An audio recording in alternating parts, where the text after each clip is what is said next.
Years passed and the village changed, as all things do with time. New houses were built, old ones crumbled, and the faces of the villagers shifted as generations gave way to new ones. Yet, through all this, the mango tree remained steadfast. Its roots sunk deep into the earth, as if it was holding on to Dotun and Halima's love, refusing to let it be forgotten. The younger villagers, those who had only heard fragments of the tale from their elders, began to treat the tree with a kind of quiet reverence. Children no longer climbed its branches. Instead, they sat in its shade, listening to the stories of the past. It became a place of storytelling, a natural monument where the history of love, loss, and defiance against the unyielding current of tradition was kept alive. One such child, Amina, was particularly fascinated by the story of Dotun and Halima. Her grandmother often spoke of them in hushed tones, as though their names carried a weight too heavy to be spoken aloud. Amina would listen, her wide eyes full of wonder, as her grandmother told her about the world in which Dotun and Halima lived. A world not so different from her own, where love was still dictated by the unseen forces of religion, family, and community expectations. As Amina grew older, the story of Dotun and Halima became more than just a tale for her. It became a symbol of everything she feared and hoped for in her own life. She too had dreams that seemed impossible, desires that clashed with the expectations her family had set out for her. And like Halima, she had fallen in love. His name was Israel, a young man from a neighboring village. They had met by chance one evening when Amina's family visited his village for a celebration. Their connection was immediate, a spark that neither could ignore. But as Amina's feelings for Israel deepened, so did the pressure from her family to follow the path they had laid out for her. A path that led not to love, but to a future chosen for her long before she was born. Amina often found herself beneath the mango tree, seeking its silent counsel. She would sit for hours, tracing the bark of its ancient trunk, wondering what Dotun and Halima would have done if they had been given the choice. Would they have fought harder? Would they have risked more for the chance to be together? Or had they known, all along, that some battles cannot be won in life, only in memory? One afternoon, as the sun set and cast a golden glow over the village, Amina made a decision. She would meet Israel beneath the mango tree. She would tell him that, like Dotun and Halima, she refused to let their love die quietly. If they were to be torn apart by forces beyond their control, she wanted to fight, if only for the chance to hold on to something real. When Amina arrived at the tree that evening, Israel was already there, waiting beneath its branches. His face was somber, but his eyes brightened when he saw her. Without a word, they stood beneath the tree, the silence between them heavy with unspoken fears and hopes. I don't want our story to end like theirs, Amina whispered, glancing at the graves of Dotun and Halima, which had now been weathered by time, but still stood as a reminder of what once was. I don't want to spend my life wondering what could have been. Israel took her hand, his grip firm but gentle. Then we won't, he said softly. But we need to be prepared for the consequences. The days that followed were filled with hushed conversations, secret meetings, and moments of doubt. Amina and Israel knew the risks. They knew the power of tradition, the weight of family expectations. But the mango tree had become a place of resolve for them, a reminder that love, even if it couldn't conquer all, was still worth fighting for. And so, one moonlit night, Amina and Israel made their escape. They left the village with only the clothes on their backs and the hope that somewhere, beyond the boundaries of the life they knew, they could find a place where love was not bound by anything but their own hearts. When the villagers awoke the next morning to find them gone, there was an outcry. Families searched, angry words were exchanged, and blame was thrown in every direction. But amid the turmoil, there were a few villagers, especially the elders, who quietly nodded to themselves. They had seen this before. They had witnessed another love take root beneath that very tree, and though it hadn't ended in life as they might have hoped, it had left something behind, something eternal. Weeks turned into months, and no word came from Amina or Israel. The village, as it always did, moved on. But those who passed by the mango tree, those who still laid flowers beneath its branches, would sometimes smile knowingly. They believed that, wherever Amina and Israel were, they had found the happiness that Dotun and Halima had been denied. And so, the story of Dotun and Halima, once a tale of tragedy and loss, became something more. It became a story of hope, a story that, though love might be difficult and the world full of obstacles, there were always those willing to risk everything to make it their own. The mango tree continued to stand, not only as a symbol of what had been lost, but also as a quiet reminder of what could still be found. Years passed since Amina and Israel disappeared, and their story too began to weave itself into the fabric of the village's memory, layered upon the legend of Dotun and Halima. The mango tree, now considered sacred by many, had witnessed two great loves, one that had been broken by tradition, and another that had dared to defy it. Yet the fates of both couples remained intertwined in the minds of the villagers, a mystery suspended between the past and the future. One rainy season, a traveler came to the village. He was an old man, his face worn and lined, carrying the marks of a life lived far from home. The villagers gathered around him in curiosity, as they often did with strangers. He sat beneath the mango tree, leaning his tired body against its thick trunk, and for a long while, he said nothing. The village children, as children do, found his silence fascinating, but the elders sensed something different in him. There was a weight in his eyes, a knowledge that seemed to stretch beyond the village, beyond even time itself. When the rain ceased and the earth was damp but calm, the old man spoke. "I know the stories of this place," he said, his voice rough with age but steady. "The story of Dotun and Halima, and the story of Amina and Israel. I knew them all." The villagers exchanged glances. Some doubted him, while others listened with anticipation.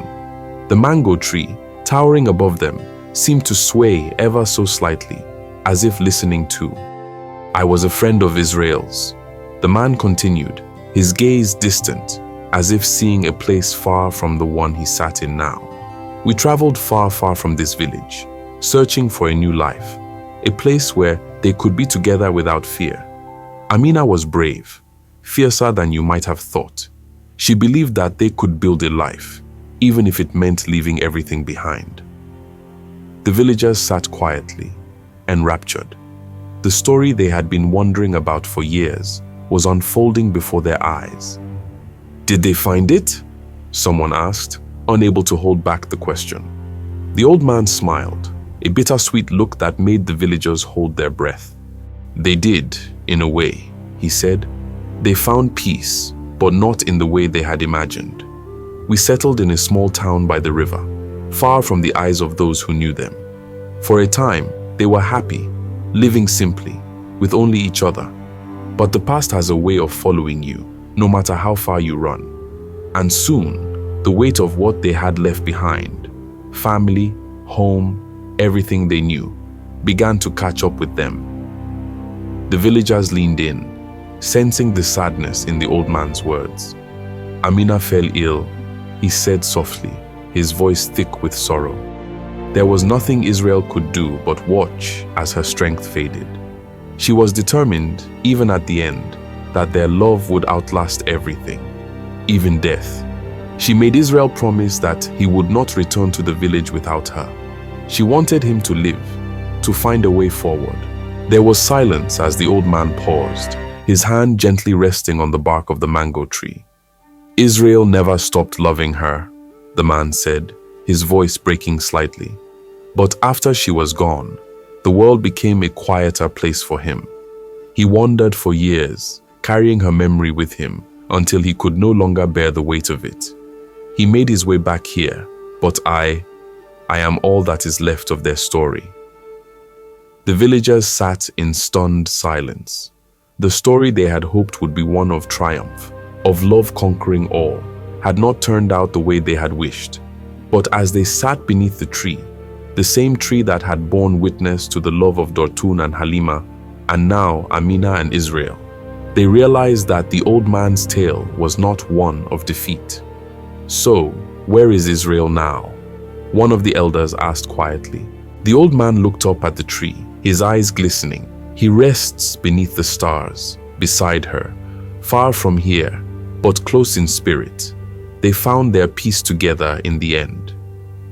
The villagers nodded, understanding that the story of Amina and Israel, like that of Dotun and Halima, was not about loss, but about love's resilience. It was about the ways love can outlive even the most unbearable circumstances, finding a way to leave its mark on the world, whether through whispered stories, remembered glances, or the quiet sway of a mango tree's branches.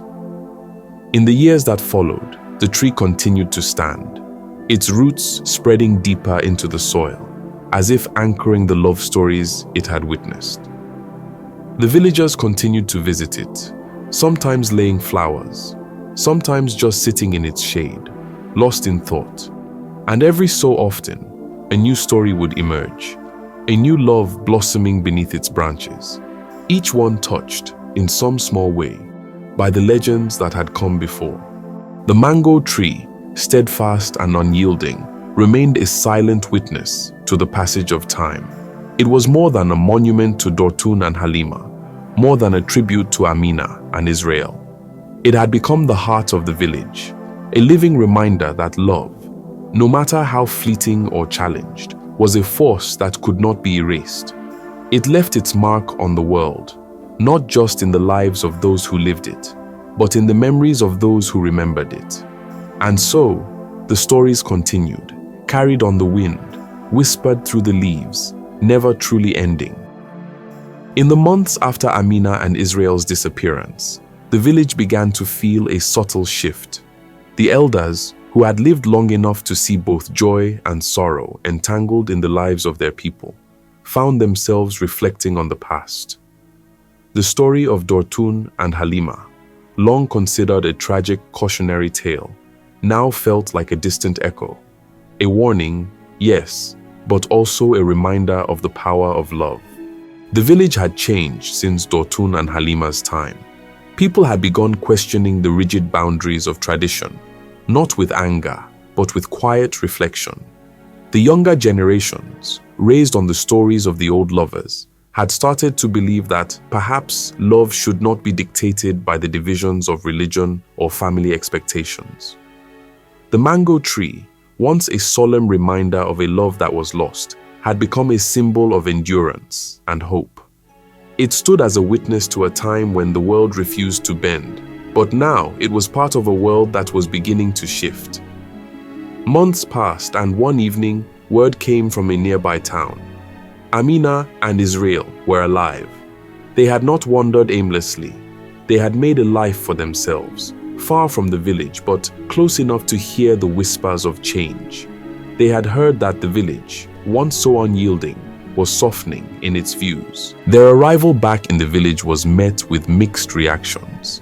Some feared the old ways too much, clinging to the belief that their marriage was still a breach of tradition. But others, particularly the elders who had witnessed Dotun and Halima's tragedy, felt something deeper. They saw in Amina and Israel the opportunity to right a wrong, to heal the wounds that had been left open for too long. It was the village chief, an elder who had been young during Dotun and Halima's time, who finally spoke. "We let love slip away once before," he said, standing beneath the mango tree, his voice carrying the weight of decades. "We watched two lives torn apart because we were afraid of change, but we are not the same people we were then. The world moves forward, and we must move with it." The villagers gathered around the tree, the branches swaying above them as if in agreement. Flowers, once laid there in quiet mourning for Dotun and Halima, were now placed in celebration of a new possibility.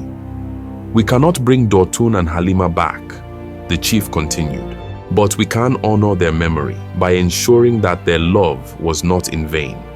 If we allow fear to guide us, we will continue to lose our sons and daughters to the world beyond these borders. But if we choose love, we can bring them home. We can give them the life Dotun and Halima were denied. The village, moved by his words and by the sight of Amina and Israel, hand in hand, standing before them, began to soften. Old fears gave way to new hopes. One by one, villagers stepped forward to bless the couple, to welcome them back into the fold. It wasn't an immediate transformation, but it was a beginning. In time, Amina and Israel were married in the village, beneath the branches of the old mango tree.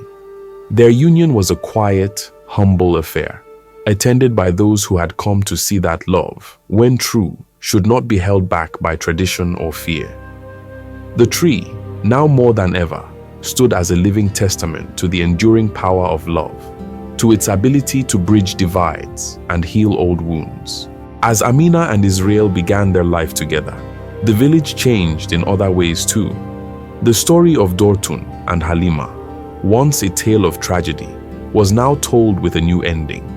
Not a story of loss, but of hope. It was a reminder that love could persist, that even the deepest wounds could be healed if people were willing to grow and learn. Amina and Israel built their home in the village, their lives filled with the quiet joys of family, community, and the knowledge that they had helped usher in a new era. They often returned to the mango tree, sometimes in silence, sometimes with their children running around its roots. They never forgot the love story that had paved the way for their own. In the end, the village, once bound by the weight of rigid tradition, began to embrace a future where love could flourish freely. And as the sun set behind the old mango tree, its leaves whispering in the wind, the story of Dotun and Halima lived on. Not in sorrow, but in the laughter of Amina and Israel's children, and in the hearts of all who dared to love. The tree, now a symbol of love's triumph, stood tall and unshaken, a quiet reminder that while the past shapes us, it does not define us. In its shade, love found its place, whole, unbreakable, and free. I hope you enjoyed the video. If so, like the video and comment on what you learned from the video, and don't forget to subscribe to the channel for more enchanting tales just like this one. Thank you.